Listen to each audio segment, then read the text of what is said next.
भाजपा से बदलाव चाहते हैं। कांग्रेस पार्टी की तरफ आशाभरी नज़र से हरियाणा प्रदेश की जनता ने मन बना लिया है और हमें पूरा विश्वास है कांग्रेस पार्टी की प्रचंड बहुमत से हरियाणा में सरकार बनने जा रही है, बदलाव होगा।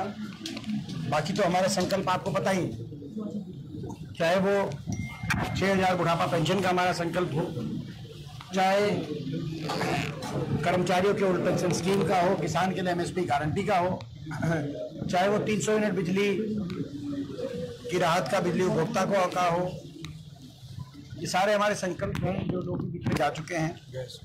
चाहे वो 500 रुपये गैस सिलेंडर की बात रही हो, चाहे गरीब आदमी को 100 गज के प्लॉट और इंदिरा आवास योजना के माध्यम से मकान में आर्थिक मदद दिलवाने की बात रही हो, मैं इसके साथ साथ चाहे 2 लाख सरकारी नौकरी, पक्की सरकारी नौकरी समयबद्ध पारदर्शी रूप से हरियाणा के नौजवान को, ताकि पलायन ना करना पड़े, हरियाणा में अच्छा उज्जवल भविष्य हो। इसके साथ साथ स्थानीय बातें, चाहे वो 4 लेन का और 4 और 6 लेन की कुरुक्षेत्र से यमुनानगर 10 साल से 4 लेन की एक मांग रही है।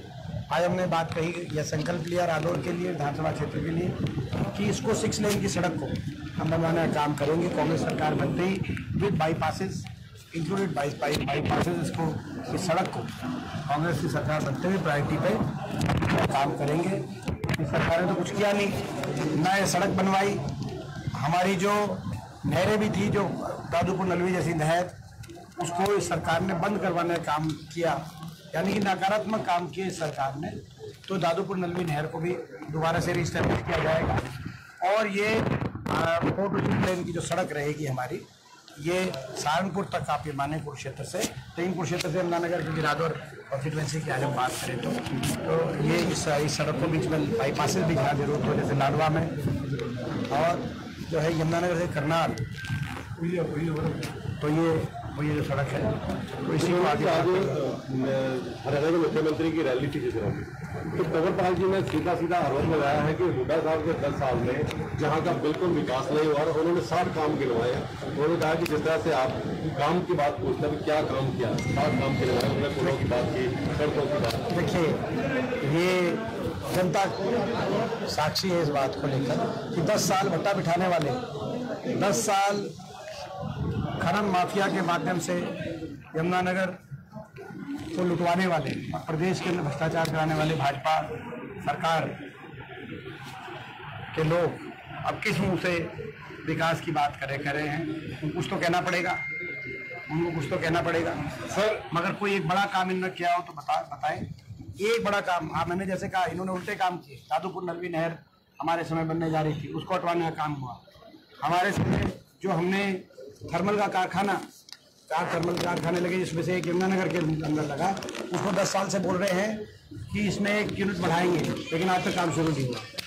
4 लेन की सड़क की कहा, 10 साल से 4 लेन की सड़क काम सुन रहे हैं। ये जो मैंने आज सड़क जो की बात आपको कही, आज तक उस पर इस सरकार ने कोई एक शब्द नहीं कहा। हमारे समय 2013 में यमुनानगर, सडोरा, नारायणगढ़, चंडीगढ़, इस रेल की लाइन के लिए हरियाणा सरकार ने लिख के दे दिया था कि इस रेल की लाइन का आधा पैसा हरियाणा सरकार देगी। और ना सिर्फ ये, बल्कि आपको याद होगा कि कांग्रेस की सरकार में कुल मिलाकर हरियाणा में 250 किलोमीटर रेल की लाइन बिछी थी, जिससे रेवाड़ी रेल की लाइन से जुड़ा, जिससे जींद रेल की लाइन, हांसी महम रेल की लाइन, 250 किलोमीटर रेल की लाइन जुड़ी से बिछाई गई और 81 किलोमीटर मेट्रो उस समय गुड़गांव, फरीदाबाद, बल्लभगढ़ को मेट्रो से जोड़ा गया था। और साथ में 3 नई रेल की लाइन, देखो ये हमने इतना काम किया और 3 नई रेल की लाइन मंजूर कराई रेल बजट में, जिसमें यमुनानगर से चंडीगढ़ की रेल की लाइन शामिल थी और दिल्ली से नूंह के अलवर रेल की लाइन भी शामिल थी, 1000 करोड़। 10 साल तक 1 इंच रेल की लाइन का फाउंडेशन रखने के लिए किसी रेल मंत्री को हरियाणा आने की फुर्सत नहीं मिली। या 1 इंच मेट्रो, 1 इंच रेल की लाइन, कमाल की बात। आप देखिए, शायद हरियाणा कोई इंच नई रेल की लाइन और 1 इंच कोई मेट्रो रखने तो ये हमारा तो कहने का मतलब कि चाहे 4 लेन की सड़क की बात हो, चाहे थर्मल जो हमने बनवाया था थर्मल कारखाना, इसको इस कारखाने को बढ़ाने की बात हो, चाहे रेल की लाइन बिछवाने की बात हो, जो विकास की प्रक्रिया हमारे समय शुरू हुई थी उसी को आगे हम बढ़ाने का काम करेंगे। मुख्यमंत्री बोलते हैं कि कांग्रेस एक तो झूठ की रणनीति लोगों के बीच में लेके जा रही है, दूसरी बात यह है कि 10 सालों में शैलजा जी और हुड्डा जी के कारण ये जो Yamuna to Panchkula railway line road नहीं बन पाई है, उसके बाद हमारे कारण ही बनी है।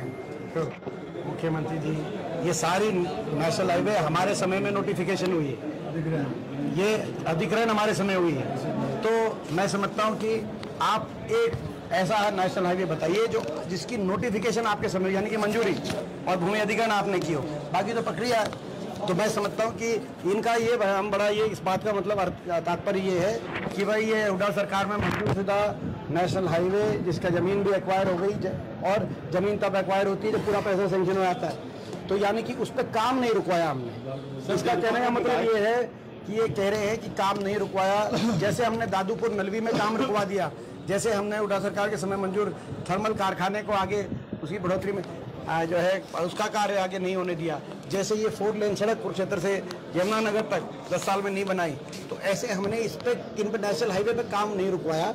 इस बात के लिए ये जो है मैं समझता हूँ कि आज हरियाणा प्रदेश देश में बेरोजगारी में नंबर 1, देश में नशे में नंबर 1, देश में क्राइम रेट में नंबर 1, देश में विदेश में पलायन पे मजबूरी, हरियाणा के नौजवान को देश विदेशों में पलायन करने में मजबूरी में नंबर 1, महंगाई में नंबर 1 और भ्रष्टाचार में नंबर 1 बनाने का काम इस सरकार में हुआ है।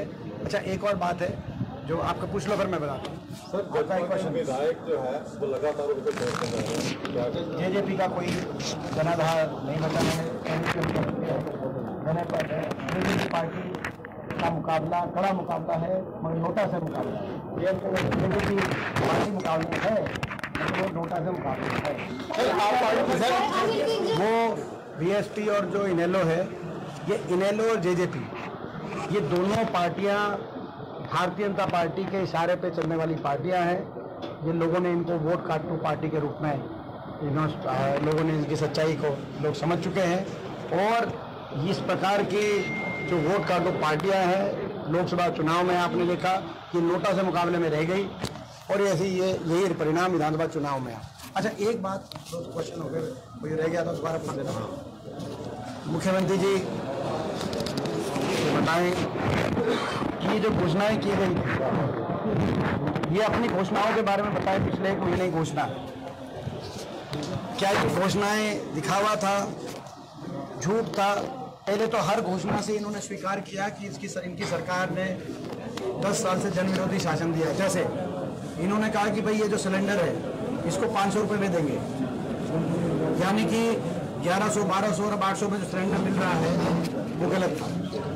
महंगाई ने जनता की कमर तोड़ दी थी, तभी कहा 500 रुपये, लेकिन 500 रुपये वाला तो पूरा ही नहीं हो पाया। इससे ऐसे तो लगता है कि केंद्र की दिल्ली ने जो है भाजपा ने बिना मुख्यमंत्री से पूछे इनका कोई घोषणा की चिट्ठी भी नहीं निकली थी, उससे पहले आचार संहिता लग गई। तो ये क्या घोषणा हुआ क्या? यानी कि या इनको ये डर था कि घोषणा पूरी नहीं कर सकते, झूठी घोषणा है, इसी घोषणा कर करके इलेक्शन जल्दी करा के और अपना पीछा छुटाने की तरफ ये ऐसा लगता है कि बीजेपी पार्टी ने कदम बढ़ाए। सर, आप पार्टी कहती है जो घोषणाएं कांग्रेस कर रही है वही घोषणाएं हमारी हैं। आपने कांग्रेस को भी देखा है, बीजेपी को भी देखा है, और हमारे को देखा। आम आदमी पार्टी का उन्होंने आज कहा है कि बीजेपी जो है एक संगठित पार्टी है, लेकिन कांग्रेस जो है बिना संगठन के कैसे जीते? बीजेपी संगठित पार्टी है। ये नहीं सुनो, ये बीजेपी किसने कहा है? मुख्यमंत्री जी ने आज कहा। अच्छा, आप पूछो बीजेपी से, बीजेपी वालों से, आप रंजीत चौटाला जी से पूछो, उनका क्यों बयान आया कि कैप्टन अभिमन्यु, रणबीर गंगवा जी, कमल गुप्ता जी ने उनका विरोध किया। आप पूछो राव इंद्रजीत जी से, उनका क्यों बयान आया कि पूरी बीजेपी ने उन्हें विरोध किया। आप पूछो धनखड़ साहब से, वो क्यों जो है कि किसने उनको हटवाने में अपनी भूमिका किसकी रही। आप पूछो मोहन बडोली जी से, इनके प्रदेश अध्यक्ष जी से, कि सोनीपत के कौन से भाजपा के विधायक उनके पक्ष में थे और कौन से विधायक इनके खिलाफ थे। आप यह पूछने का काम करें, नायब सिंह जी से भी आप पूछने का काम करें, और आप कृष्णपाल गुर्जर जी से पूछने का काम करें। अगर प्रदेश में कहीं गुटबाजी है और कहीं भीतर घात की FIR कटाई गई है तो बीजेपी के मुख्यालय पे कटाई गई हैं हरियाणा के अंदर। तो ये अगर ऐसा संगठन है तो फिर जो है मैं समझता हूँ कि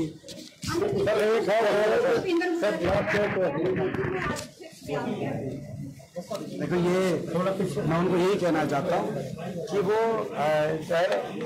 इस प्रकार के बयान करके सुर्खियां बटोरते हैं, लेकिन जहाँ तक मेरी जानकारी है वो अभी तक किसी हाई कोर्ट के जज के रूप में या किसी सेशन कोर्ट के जज के रूप में उनकी नियुक्ति नहीं हुई।